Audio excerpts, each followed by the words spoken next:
¿Qué tal, amados hermanos? Que Dios les bendiga nuevamente, esperando en el Señor todos se encuentren con bien. Damos gracias a Dios por su bendición sobre nuestras vidas, por su gracia y por su amor repartido en cada uno de nosotros, haciéndose visible el Señor en cada una de nuestras pruebas y luchas, como un poderoso gigante que siempre va al frente de nosotros, ayudándonos, abriendo caminos donde muchas veces pensamos que no los hay. Ahí nos demuestra su amor tan infinito nuestro Dios y damos gracias a Él por esa bendición tan grande y por darnos el privilegio de ser llamados hijos de Él.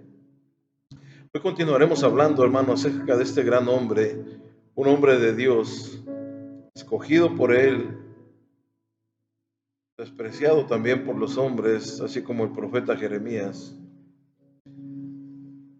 El profeta Ezequiel, hermano, el tema principal de su profecía es precisamente la destrucción de Jerusalén, el juicio sobre el pueblo de Dios y finalmente el regreso de los exiliados y el futuro glorioso de Israel. Mientras que Jeremías profetizaba en Jerusalén que la ciudad pronto iba a caer en manos de los babilónicos, que iba a ser cautiva, que iban a ser prisioneros de la gente de Babilonia, un imperio que ya estaba establecido.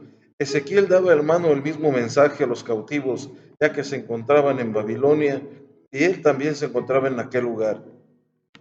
Al igual que los que estaban en Jerusalén, los cautivos seguían obstinados en su creencia de que Jerusalén no caería y que pronto regresarían a su tierra. Es importante, hermanos, saber que el profeta Ezequiel les advirtió que el castigo era un castigo seguro debido a que sus pecados y su maldad habían provocado a Dios. Y Dios quería purificar a ese pueblo. Estaba purificando a su pueblo de todos esos pecados cometidos. Dios siempre, hermano, eh, será un aborrecedor del pecado. Al final de cuentas, Dios castigará al pecado. Lo crea usted o no lo crea, Dios tiene un castigo para el pecado, hermano. Hay gente que dice que pagaremos todo en esta tierra. Hay unas partes de nuestros hechos que en realidad traen consecuencias aquí en la tierra, pero la mayoría de ellos también tienen consecuencias después de esta vida en el ambiente espiritual. De igual forma, lo creamos o no lo creamos. Amados hermanos, era inevitable la caída de Jerusalén por causa de sus pecados. Especialmente, hermano, el pecado de la idolatría era algo que afectaba al pueblo de Dios durante, durante toda su vida prácticamente. Era inevitable que Jerusalén cayera, eran entregados a la idolatría. Era tan fácil, hermano, darle la espalda a Dios y voltearse a otros dioses. Pienso yo, y eso es mi forma de pensar, hermano, que el pueblo de Israel tenía que ver algo para poder creer en él. Se iba tras los dioses de madera, de barro, y el Dios que no podían ver, el que los había sustentado, el que los había guardado, el que les había mostrado milagros extraordinarios, hermano. Alguien en quien tenían asegurada su victoria, le daban la espalda. Amados hermanos, Jerusalén tenía que ser cautiva también, iba a ser castigada. Podemos ver, hermano, la eterna soberanía de Dios como Señor de todas las naciones y de toda la historia. Era visible, hermano, ante sus ojos la pérdida y la restauración de la tierra. La presencia de Jehová entre ellos era su esperanza. Ahora que ya estaban cautivos, la promesa del Espíritu que da vida, hermano, como la clave para la fidelidad al pacto de Dios. Dios es fiel. pero su pueblo era un pueblo infiel. Nosotros tenemos un Dios fiel, pero los infieles somos nosotros. Amados hermanos, a tal grado, hermano, llegó la falta delante de Dios, el pecado delante de su presencia. Mire lo que Dios le ordena al profeta Ezequiel. ¿Qué era lo que este profeta tenía que hacer? Esto fue lo que pasó con el profeta Ezequiel en el capítulo 4 del mismo libro de Ezequiel, capítulo 4, verso 1 al 12. Mire lo que dice la palabra de Dios. Tú, hijo de hombre, tómate un adobe y ponlo delante de ti, y diseña sobre él la ciudad de Jerusalén, y pondrás contra ella sitio, y edificarás contra ella fortaleza, y sacarás contra ella baluarte, y pondrás delante de ella campamento, y colocarás contra ella arietes alrededor. Tómate también una plancha de hierro, y ponla en lugar de muro de hierro entre ti y la ciudad.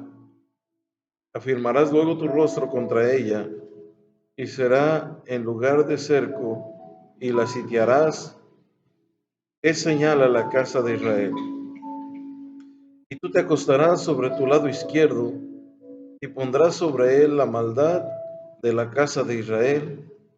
El número de los días que duermas sobre él llevará sobre ti la maldad de ellos. Yo te he dado los años de su maldad por el número de los días, 390 días, y así llevarás tú la maldad de la casa de Israel. Cumplidos estos, te acostarás sobre tu lado derecho segunda vez, y llevarás la maldad de la casa de Judá 40 días, día por año. Día por año te lo he dado. Al asedio de Jerusalén afirmarás tu rostro, y descubierto tu brazo, profetizarás contra ella. Y he aquí he puesto sobre ti ataduras, y no te volverás de un lado a otro hasta que haya cumplido los días de tu asedio. Y tú toma para ti trigo, cebada, habas, lentejas, milo y avena, y ponlos en una vasija, y hazte pan de ellos el número de los días que te acuestes sobre tu lado, 390 días comerás de él. La comida que comerás será de peso de 20 siclos al día. De tiempo en tiempo la comerás, y beberás el agua por medida, la sexta parte de un hin. De tiempo en tiempo la beberás, y comerás pan de cebada cocido debajo de la ceniza, y lo cocerás a la vista de ellos al fuego de excremento humano. ¿Se da cuenta, hermano, cómo Dios habló al profeta y el profeta tuvo que obedecer? El castigo, hermano, aquí representado son 390 días acostados sobre su lado izquierdo. Estos 390 días representaban 390 años de pecado. Esto era lo que representaban esos días que el profeta tenía que estar acostado sobre su lado izquierdo. Y los 40 días acostados sobre su lado derecho son 40 años de pecado de Judá. Qué terrible es esto, hermano, porque aquí podemos darnos cuenta cómo el profeta pudo llevar el peso del pecado de esta nación. No podía moverse, tenía que estar acostado de un solo lado, primero del lado izquierdo y luego de su lado derecho. 390 días, hermano, sin acostarse sobre su lado derecho, y 40 días sin acostarse sobre su lado izquierdo. No podía acostarse boca abajo ni boca arriba, porque Dios lo había mandado de esa manera. Solamente podía comer por lo que describe la palabra de Dios, 250 gramos de pan. Y esa masa, hermano, tenía un mal sabor. Cuando un pan le caía alguno de estos ingredientes por equivocación, cuando algo sucedía, hermano, en esa masa, la llamaban una masa o un pan contaminado por la mezcla. Y esto era lo que tenía que comer el profeta. Igualmente, hermano, de igual manera, el Señor le da la orden de cuánto tenía o podía tomar de agua. Y él solamente podía tomar medio litro de agua al día. Él pudo llevar, hermano, esta carga del pecado de la nación sobre él. Así como el Señor Jesucristo llevó el pecado, pero no solamente de una nación, el Señor Jesucristo llevó el pecado del mundo entero. Nadie podía llevar esa carga. Solamente Jesús.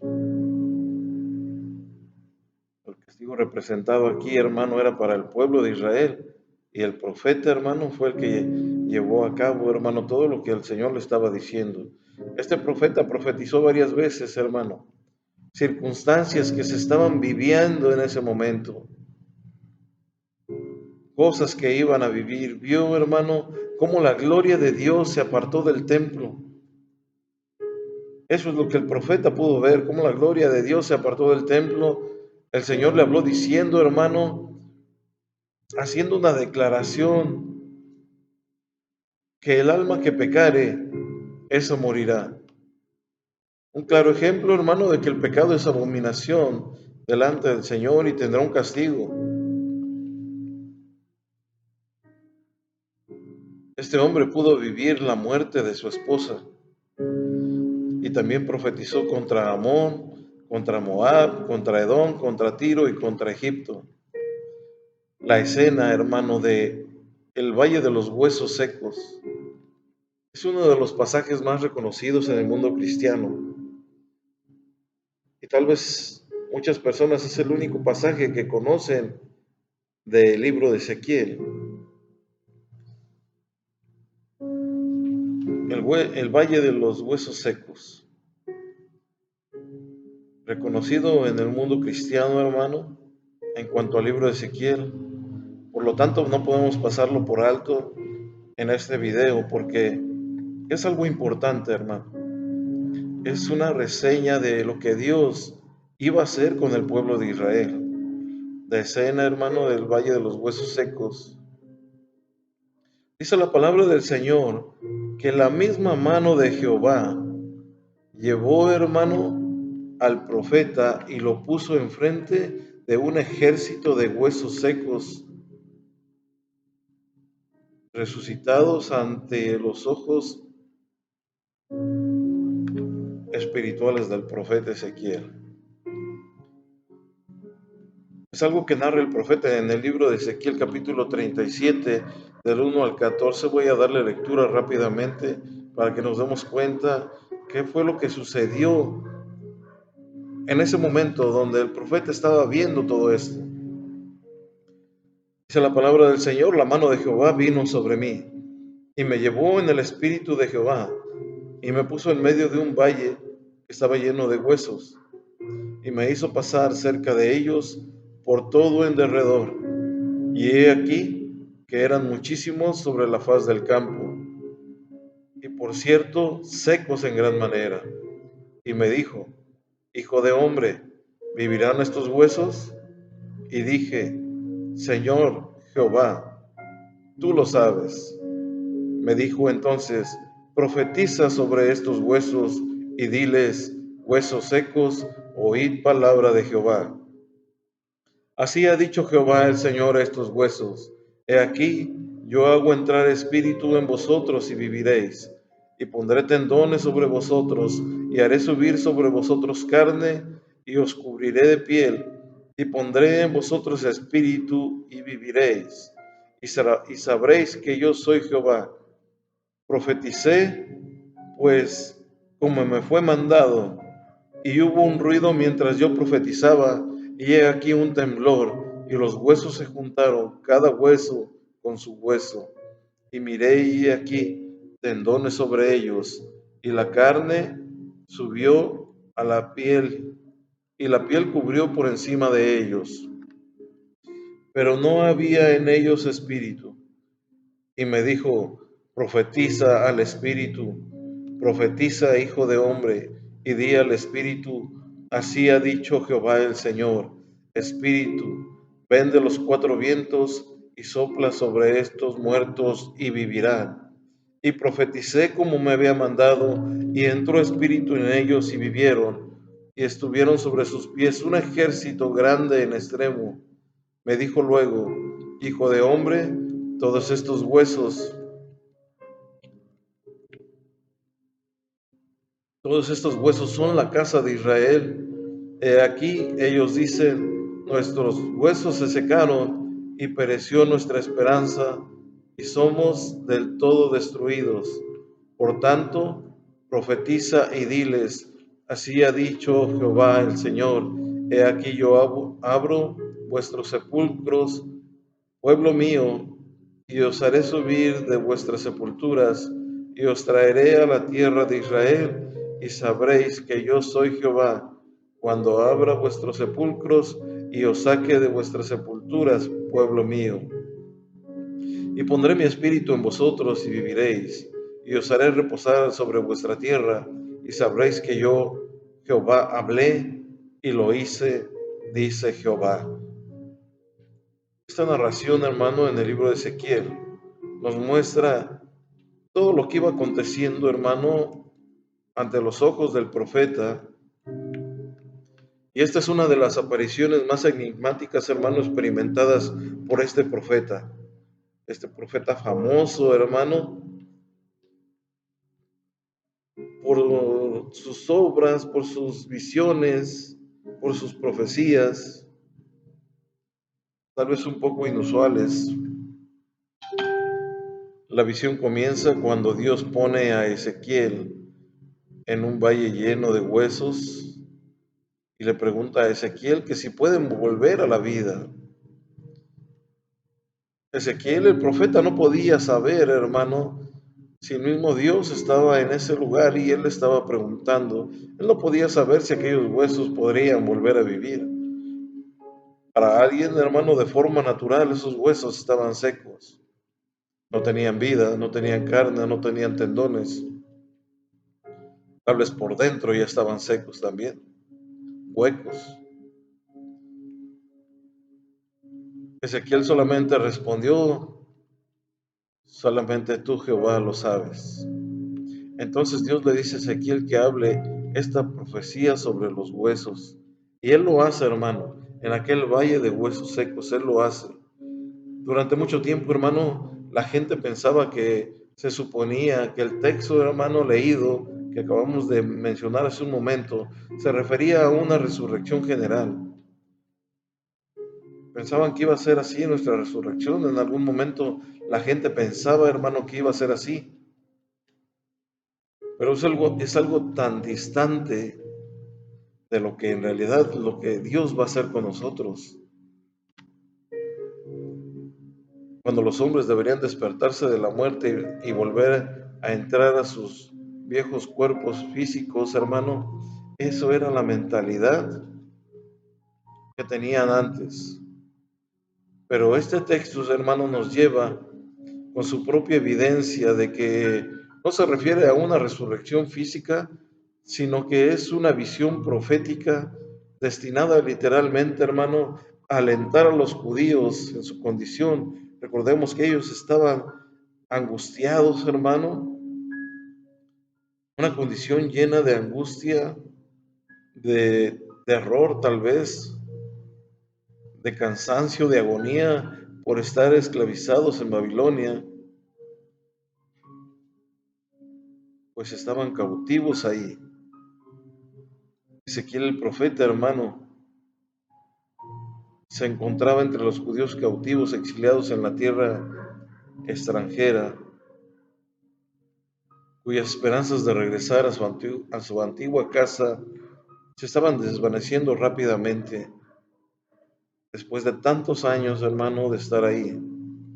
El texto declara, hermano, con una expresión que el Señor hará regresar a su propia, los haría regresar a su propia tierra. Esto anuncia, hermano, esta profecía, hermano. Esto era lo que estaba anunciando esta profecía del profeta Ezequiel, que en algún momento el pueblo de Israel iba a volver a tener vida. Aquellos que estaban en esclavitud, aquellos hermanos que estaban muertos, que estaban enterrados en la tierra extranjera, aquellos que estaban en agonía, en aflicción, anhelaban, hermano, por llegar a su antiguo hogar en Judea. Tal vez estaban pensando en sí mismos, tal vez no pensaban en los demás, ellos lo que querían era volver. Tal vez nunca pensaron en una resurrección como tal. Tal vez nunca lo pensaron que iba a suceder en algún futuro. De hecho, muchos de ellos eran como los saduceos. No creían en ninguna vida después de la muerte física. Amados hermanos, tal resurrección, hermano, como lo vio el profeta, una resurrección física general, hermano, en torno al cuerpo material, nunca tuvo lugar, hermano, de una forma física y que alguien pudiera haberlo vivido. Y tampoco va a ocurrir. El cuerpo físico, hermano, está formado por sustancias materiales para estar en un mundo material, en un mundo físico, y está adaptado para usarse, hermano, en el plano físico de la vida. Y no puede, hermano, este cuerpo no podrá entrar en el reino de Dios. Lo mismo pasará, hermano, cuando Cristo venga. Dice su palabra que seremos transformados, pues nuestro cuerpo corruptible se transformará en incorruptible. Es necesario, dice la palabra del Señor, que es necesario que este cuerpo que hoy nosotros tenemos, en el cual vivimos, tenga que quedarse, porque este cuerpo se corrompe. Tomados del polvo, hermano, y al polvo tiene que regresar.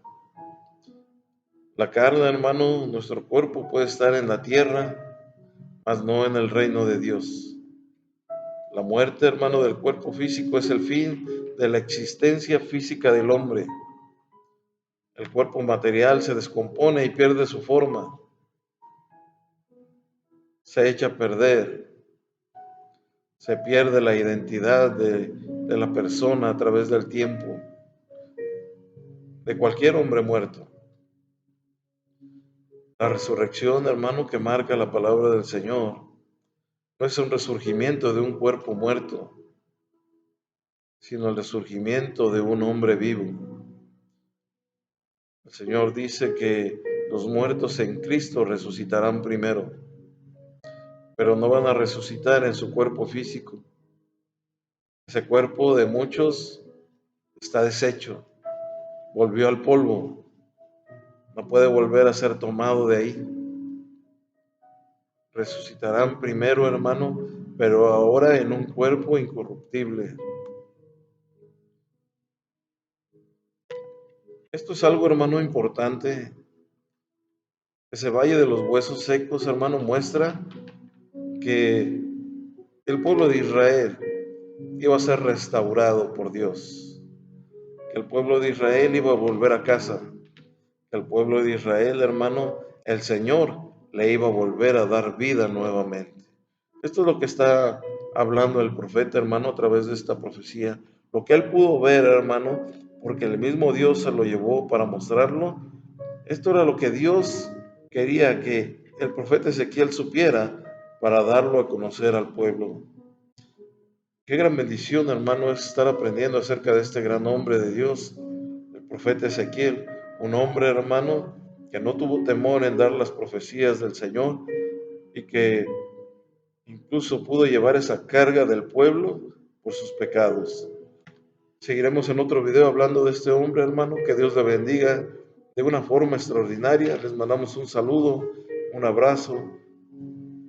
Que Dios los siga bendiciendo, hermano, grandemente.